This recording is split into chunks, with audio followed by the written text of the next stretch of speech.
नमस्कार दोस्तों, स्वागत है आपका हमारे चैनल कहानियों की दुनिया बाय वानी में। तो हमारी आज की कहानी है पिता की दौलत। तो चलिए शुरू करते हैं। गांव में अकेले रहते बूढ़े पिता की मृत्यु हुई तो विभिन्न शहरों में बसे दोनों भाई पिता के अंतिम संस्कार के लिए गांव पहुंचे। सब कार्य संपन्न हुए। कुछ लोग चले गए थे और कुछ अभी बैठे थे कि बड़े भाई की पत्नी बाहर आई और उसने अपने पति के कान में कुछ कहा।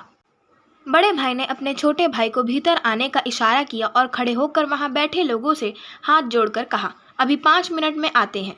दोनों की स्त्रियां ससुर जी के कमरे में थीं। भीतर आते ही बड़े भाई ने उनसे फुसफुसाकर पूछा, बक्सा छुपा दिया था ना?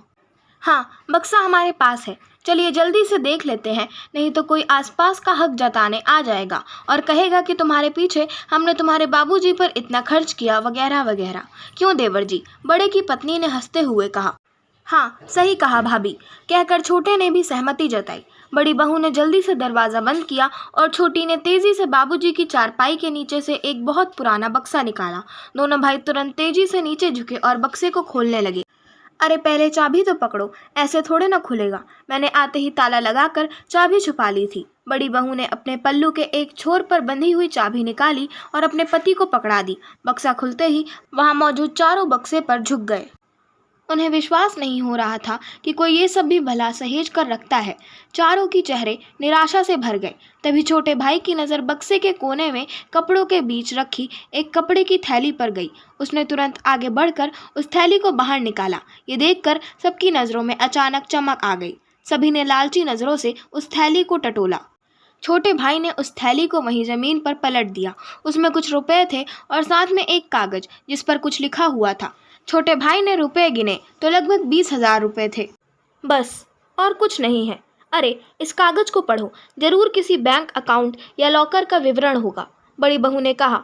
तो बड़े बेटे ने तुरंत छोटे के हाथों से उस कागज़ को छीनकर पढ़ा। उस पर लिखा हुआ था, क्या ढूंढ रहे हो? संपत्ति। हाँ, यही है मेरी और तुम्हारी माँ की संपत्ति।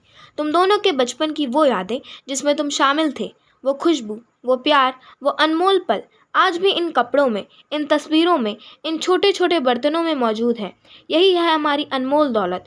तुम तो हमें यहाँ अकेले छोड़कर चले गए थे अपना भविष्य संवारने, मगर हम यहाँ तुम्हारी यादों के सहारे ही जिए। तुम्हारी माँ तुम्हें देखने को तरस गई और शायद मैं भी। अब तक तुमसे कोई पैसा नहीं लिया, अपनी पेंशन से ही सारा घर चलाया, पर तुम लोगों को हमेशा इस बक्से में अनमोल दौलत है जानबूझकर सुनाता रहा। मगर बच्चों, ध्यान देना, अपने बच्चों को कभी अपने से दूर मत करना, वरना जैसे तुमने अपना भविष्य का हवाला देकर हमें अपने से दूर किया, वैसे ही दुनिया का सबसे बड़ा दुख जानते हो क्या होता है? अपने के होते हुए भी किसी अपना का पास नहीं होना। जीवन में उस समय कोई दौलत, गहने, संपत्ति काम नहीं आते। बच्चों, मरने के बाद भी मैं तुम पर बोझ नहीं बनना चाहता, इसीलिए ये पैसे मेरे अंतिम संस्कार का खर्च है। पूरा कागज़ पढ़ते ही बड़े बेटे के साथ साथ छोटा बेटा भी फूट फूट कर रो पड़ा। आशा करती हूँ आपको हमारी आज की कहानी पिता की दौलत पसंद आई होगी। अगर आपको हमारी आज की कहानी पसंद आई हो तो हमारे चैनल को सब्सक्राइब करें, वीडियो को लाइक करें और बेल आइकन दबाना ना भूलें। और हमें कमेंट कर ज़रूर बताएं कि आपको कैसी कहानियाँ पसंद हैं। हम वैसी ही कहानियाँ आपके लिए ज़रूर लाते रहेंगे। धन्यवाद।